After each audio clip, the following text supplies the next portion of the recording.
अध्याय 3। अतिथि देवो भव। एकांकी अध्ययन से पूर्व। ये कौन है बेटा? ये हमारे रिश्तेदार हैं जो बहुत दूर से आए हैं। इन्हें अतिथि भी कहते हैं। आओ हमारे साथ मिलकर इनका अभिवादन करो। बेटा, हमारे भारत देश में अतिथियों का सम्मान करने की परंपरा वर्षों से चली आ रही है।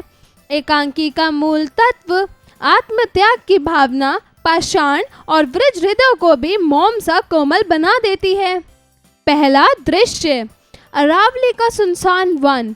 एक छोटी सी सरिता कल कल करती हुई बह रही है। सरिता के तट पर दो बच्चे खेल रहे थे। उनमें एक का नाम सुंदर और दूसरे का नाम चंपा है। सुंदर, क्यों बहन चंपा, हम दोनों राजा की संतान है ना? चंपा, हाँ भाई। सुंदर, तो फिर हम दोनों को आधा पेट खाकर ही प्रतिदिन क्यों सो जाना पड़ता है? तुम तो अपनी कहानियों में कहा करती थी कि राजाओं के पुत्र बड़े राजभवनों में रहते हैं और उन्हें बहुत अच्छा खाना भी मिला करता है। चंपा उदास होकर, किंतु हम दोनों उन राजाओं की संतान के समान सुंदर नहीं हैं। हमारे और उनके जीवन में जमीन और आसमान का अंतर है। चंपा, हाँ राजा की संतान है, किंतु उस राजा की संतान है जिसने अपने देश के गौरव के लिए वनों को अपना राजभवन और फल फूलों को अपना आहार बनाया है। सुंदर, तुम्हारी बात मेरी समझ में नहीं आ रही है बहन। चंपा, अभी तुम मेरी इस बात को नहीं समझ सकोगे सुंदर। जब कुछ सयाने हो जाओगे तब अपने आप समझ जाओगे। सुंदर, तुम्हारी इस बात को इस समय मैं समझना भी नहीं चाहता बहन। मैं तो इस समय भूख से व्याकुल हो रहा हूँ। तुम जानती हो, कल मुझे रोटी का एक छोटा सा टुकड़ा ही खाने को मिला था। अब नहीं रहा जाता बहन। चलो नदी की 2 घूंट जल पीकर ही भूख शांत करें। चंपा, नहीं सुंदर, आतुर ना हो। आज मैं तुम्हें भर पेट रोटियाँ खिलाऊंगी। सुंदर, भर पेट रोटियाँ खिलाओगी? किंतु रोटियाँ आएंगी कहाँ से? प्रतिदिन एक ही टुकड़ा रोटी तो हम लोगों के हिस्से में आता है। कहीं तुमने अपने हिस्से की रोटियां तो नहीं बचा रखी हैं? चंपा, ये जानकर क्या करोगे सुंदर? तुम्हें केवल रोटियां खाने से मतलब है। मैं उन्हें चाहे जहां से भी लाऊं सुंदर, किंतु मैं अकेले उन रोटियों को नहीं खाऊंगा बहन। अच्छा चलो, हम दोनों एक साथ बैठकर बांट कर खाना खाते हैं। चंपा, अभी जरा ठहरो सुंदर। देखो, मेरे फूलों की माला तैयार हो गई है। पहले मैं तुम्हारे गले में डाल दूं। चंपा फूलों की माला गूंथकर सुंदर के गले में डालती है। सुंदर सहसा चीख पड़ता है और माला तोड़कर भूमि पर फेंक देता है। चंपा आश्चर्य से देखती है। फूलों में एक मधुमक्खी छिपी थी। सुंदर रोने लगता है। चंपा उसे रोटी का लालच दिलाकर झोपड़ी की ओर ले जाती है। दूसरा दृश्य, स्थान वन के मध्य महाराणा प्रताप की झोपड़ी। उनके द्वार पर एक अतिथि आया है। झोपड़ी के द्वार पर बहुत बड़ा शिलाखंड पड़ा है। महाराणा प्रताप उदास होकर उसी पर लेटे हुए हैं। महारानी गुणवत्ती पास ही बैठकर उनके उदास चेहरे की ओर देख रही है। महाराणा प्रताप, अफसोस आज अवस्था यहाँ तक पहुँच गई है।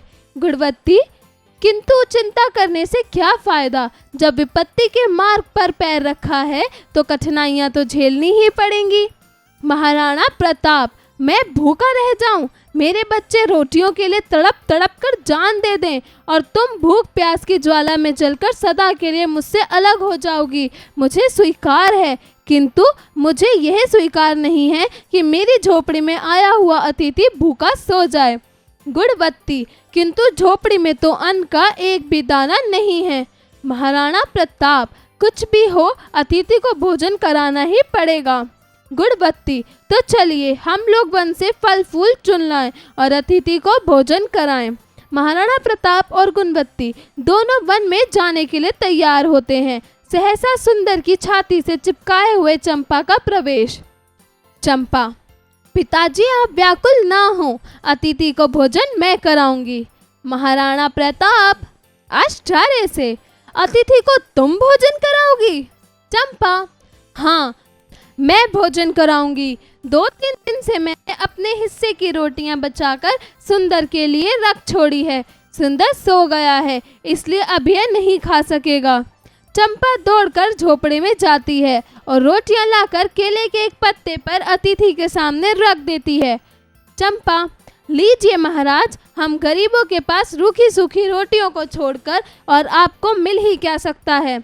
अतिथि, रोटियों का टुकड़ा खाकर, रोटियां सूखी हैं किंतु इनमें अमृत का स्वाद है बेटी, ऐसी मीठी रोटियां तो मैंने जीवन में कभी भी नहीं खाई। चंपा, यह आपकी कृपा है महाराज। अतिथि, किंतु बेटी, क्या मैं तुमसे ये पूछ सकता हूँ कि तुम कौन हो और इस भयानक वन में क्यों इतनी आपदाएं झेल रही हो। चंपा, मैं महाराणा प्रताप की पुत्र हूँ महाराज। स्वदेश के गौरव के लिए विपत्तियां उठाना महाराणा प्रताप की संतान अपना धर्म समझती है। अतिथि, किंतु वन में भूख प्यास की ज्वाला में जलकर तुम अपने देश के गौरव की रक्षा कैसे कर सकती हो बेटी। चंपा, केवल अकबर के सामने अपना मस्तक ना झुकाकर, इसी में आत्मा को सुख है, इसी में हृदय को संतोष है। अतिथि आश्चर्यचकित होकर चंपा की ओर देखता है और रोटियों की प्रशंसा करके झोपड़ी की ओट में जाकर छिप जाता है। तीसरा दृश्य, थान, झोपड़ी का द्वार। चंपा कई दिनों से भूखी है। अतिथि तृप्त होकर झोपड़ी के द्वार से गया है।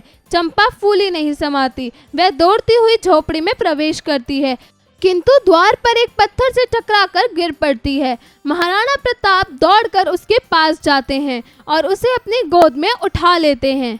महाराणा प्रताप, क्या अधिक चोट लगी है बेटी। चंपा, कुछ नहीं पिताजी, आप चिंता ना करें, केवल एक हल्की सी चोट है। महाराणा प्रताप रक्त देखकर, हल्की सी चोट है किंतु तुम्हारा तो सिर फट गया है चंपा। ओह, अब यह नहीं देखा जाता अपने आप से। प्रताप, सचमुच तू बड़ा अभागा है, तेरे ही कारण तेरे बच्चों की आज ये दुर्गति हो रही है। यदि तू अकबर की बात मानकर उससे संधि कर लेता तो आज अरावली के सुनसान वन में तुझे ये भयानक दृश्य ना देखना पड़ता। चंपा सचेत होकर, पिताजी, यह आप क्या कह रहे हैं। क्या आप अकबर से संधि कर लेंगे? क्या आप कष्टों से घबराकर अमर सुख को नष्ट कर देंगे? क्या आपने इसलिए इतने दिनों तक वन के फल फूल खाकर अपने दिन बिताए? महाराणा प्रताप, आंखों में आंसू भरकर, तो फिर क्या करूं बेटी। चंपा, प्रतिज्ञा कीजिए पिताजी कि हम कभी भी अपना मस्तक अकबर के सामने नहीं झुकाएंगे। महाराणा प्रताप, अच्छा बेटी, प्रतिज्ञा करता हूँ कि हम कभी भी अपना मस्तक अकबर के सामने नहीं झुकाएंगे।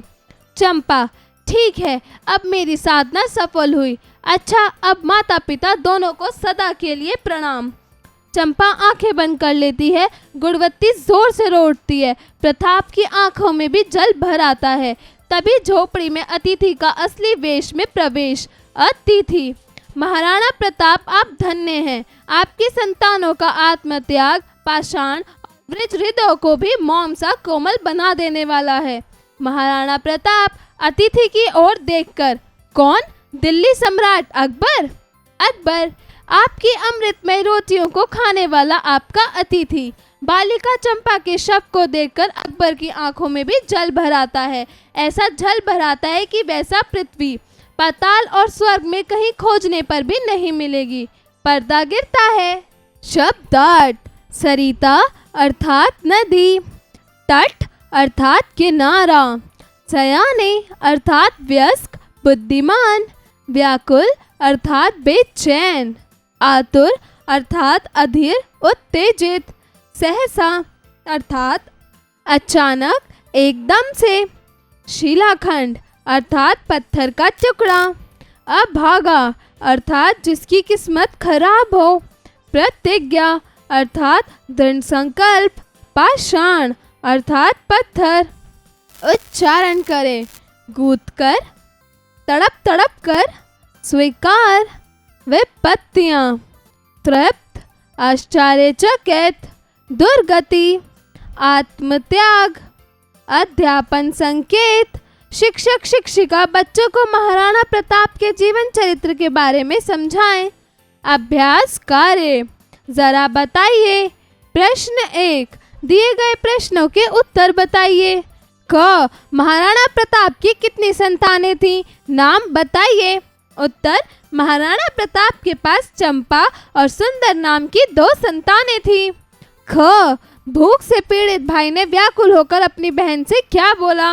उत्तर, भूख से व्याकुल होकर भाई ने बहन से कहा कि चलो नदी की 2 घूंट जल पीकर ही अपनी भूख शांत कर लेते हैं। ग, फूलों की माला को गले में ग्रहण करने से भाई क्यों चीख पड़ा? उत्तर, फूलों की माला में मधुमक्खी छिपी थी, जिसके काटने से गले में माला धारण करते ही भाई चीख पड़ा। घ, सूखी रोटियां खाकर अतिथि को अमृत समान क्यों महसूस हुआ? उत्तर, सूखी रोटियां खाकर अतिथि को अमृत समान इसलिए महसूस हुआ क्योंकि अतिथि को झोपड़ी में भी ईश्वरीय समान आदर और भाव मिला था। ड़, भोजन के लिए द्वार पर आने वाला अतिथि कौन था? उत्तर, भोजन के लिए द्वार पर आने वाला अतिथि सम्राट अकबर था। जरा लिखिए प्रश्न 2, दिए गए प्रश्नों के उत्तर लिखिए। क, बहन ने भाई को सरिता जल को ग्रहण करने से क्यों मना किया? उत्तर, बहन ने भाई को सरिता जल ग्रहण करने से इसलिए मना किया क्योंकि वह भूख से व्याकुल भाई को भरपेट रोटियां खिलाना चाहती थी। ख, अतिथि को भोजन करने के लिए चंपा ने क्यों कहा? उत्तर, अतिथि को भोजन करवाने के लिए चंपा ने इसलिए कहा क्योंकि वह नहीं चाहती थी महाराणा प्रताप के घर आया अतिथि भूखा सो जाए और पिता के सम्मान को ठेस पहुंचे। ग, चंपा के जवाब से अतिथि के आश्चर्यचकित होने का क्या कारण था? उत्तर, चंपा के जवाब में अतिथि इसलिए आश्चर्यचकित हो गया क्योंकि चंपा ने अतिथि को बताया कि अकबर के सामने अपने मस्तक न झुकाकर जो आत्मा को सुख और हृदय को संतोष मिलता है वह और कहीं नहीं। घ, महाराणा प्रताप का चंपा के समक्ष प्रतिज्ञा लेने का कारण लिखिए। ड़, अतिथि का भाव विभोर होने की क्या वजह थी? उत्तर, अतिथि के भाव विभोर होने के कारण महाराणा प्रताप की संतानों का वह आत्मत्याग था जिसने पाषाण और वज्र हृदय को भी मां सा कोमल बना दिया था। प्रश्न 3, दिए गए वाक्यों में सही कथन पर सही तथा गलत कथन पर गलत का चिन्ह लगाइए। क, सुंदर को अपने राजकुमार होने पर शक था। उत्तर, गलत। ख, महाराणा प्रताप ने देश के गौरव के लिए वनों को अपना राजभवन बनाया। उत्तर, सही। ग, बहन को अपने भाई पर बिल्कुल भी दया नहीं आई, सारी रोटियां स्वयं खा ली। उत्तर, गलत। घ, अतिथि दरवाजे से बिना खाए पिए ही लौट गया। उत्तर, गलत। चंपा शिलाखंड से टकराकर लहूलुहान हो गई। उत्तर, सही। प्रश्न 4, उचित शब्द का चयन कर रिक्त स्थान की पूर्ति कीजिए। क, सुंदर जब कुछ डैश हो जाएगा तो अपने आप समझ जाओगे। उत्तर, सयाने। ख, बहन मैं तो इस समय भूख से डैश हो रहा हूँ। उत्तर, व्याकुल। ग, मैंने अपने हिस्से की डैश बचाकर सुंदर के लिए रख छोड़ी है। उत्तर, रोटियां। घ, वन में भूख प्यास की डैश में जलकर तुम अपने देश के डैश को कैसे कर सकती हो? उत्तर, ज्वाला। गौरव। र, हम कभी भी अपना मस्तक डैश के सामने नहीं झुकाएंगे। उत्तर, अकबर। प्रश्न 5, दिए गए प्रश्नों के लिए उचित विकल्प का चयन करें। क, दोनों भाई बहन कहाँ पर क्रीड़ा कर रहे थे? तालाब किनारे, समुद्र किनारे, नदी किनारे, महल में। उत्तर, नदी किनारे। ख, खाने के लिए अतिथि को रोटियां किसने दी? गुणवती ने, चंपा ने, महाराणा प्रताप ने, इनमें से कोई नहीं। उत्तर, चंपा ने। ग, शास्त्रों में अतिथि को किसके समान माना गया है? राजा के, देवता के, भगवान के, नौकर के। उत्तर, भगवान के। घ, अतिथि का वेश धारण करके दरवाजे पर कौन आया था? मंत्री, सैनिक, राजा, अकबर। उत्तर, अकबर। ड़, महाराणा प्रताप की पत्नी का नाम क्या था? उत्तर, गुणवती, शक्तिवती, धनवती, लक्ष्मी। उत्तर, गुणवती। प्रश्न 6, दिए गए शब्दों को उचित रूप से सुमेलित कीजिए। क, अकबर। उत्तर, अतिथि। ख, महाराणा प्रताप। उत्तर, राजपूत राजा। ग, गुणवती। उत्तर, पत्नी। घ, चंपा। उत्तर, सुपुत्री। ड़, सुंदर। उत्तर, पुत्र। जरा सोचिए। प्रश्न 7, कठिन परिस्थितियां इंसान की मानसिक स्थिति को विपक्ष कर देती है। क्या आप इस विचार सहमत हैं? सोच समझकर बताइए। जरा भाषा पर गौर कीजिए। प्रश्न 8, दिए गए शब्दों का प्रयोग करके वाक्य निर्मित कीजिए। क, दुर्गति। उत्तर, रमेश के बुरे कर्मों के चलते आज उसकी दुर्गति हो रही है। ख, अतिथि। उत्तर, अतिथि ईश्वर का स्वरूप होता है, इसलिए सदैव उसका सम्मान और सम्मान करना चाहिए। ग, व्याकुल। उत्तर, भूख से व्याकुल व्यक्ति कभी कभी अपना धैर्य भी खो देता है। घ, विपत्ति। उत्तर, हमें विपत्तियों में नहीं घबराना चाहिए। ड़, गौरव। अपने देश के गौरव को बनाए रखना हम सबका प्रथम कर्तव्य है। प्रश्न 9, दिए गए शब्दों के वचन परिवर्तित करके लिखिए। क, आपत्ति। उत्तर, आपत्तियों। ख, रोटी। उत्तर, रोटियां। ग, झोपड़ी। उत्तर, झोपड़ियां। घ, धर्म। उत्तर, धर्म। प्रश्न 10, दिए गए भावों को प्रकट करते हुए विस्मयदिबोधक अवयव का प्रयोग कर एक एक वाक्य निर्मित कीजिए। क, भय।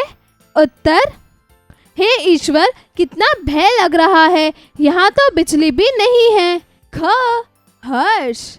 उत्तर, वह अतिथि के स्वागत में हुई तैयारियों को देखकर मन हर्ष से भर रहा है।